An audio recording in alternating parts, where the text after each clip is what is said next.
something that's come up recently, well, maybe a couple of years now, and it is not necessarily moving in the right direction in terms of help, is the scam centers, sort of a digital slavery. Could you tell us more about what that is and where we are today with that huge challenge, especially young people who are very vulnerable, especially the tech savvy?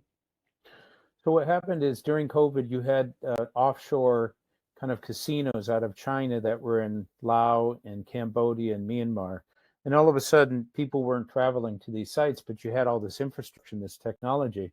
And so the criminals who were running these facilities said, okay, well, let's go into scamming. And so they came to realize that every 10th person they asked for money, they could get money. And they realized that this was a pretty lucrative way of generating cash. And so they initially went to Asian people and said, we'd like to hire you to help us to scam. But Asian people said, well, we don't want to do that. We don't feel right about that. So they started trafficking these young people to these facilities. They'd put something on social media that basically says you can go to Cambodia and have a great life and live and work in a casino, and you're going to meet all kinds of young people. But once they got there, they forced them to scam 14, 15, 16 hours a day, every day. And if they didn't, they would get beaten, tasered, tortured, terrible things would happen to them. So we're talking about 300,000 young, educated people from Hong Kong, Singapore, Malaysia, Indonesia, the Philippines, mainland China, that have been tricked and deceived into these scam centers.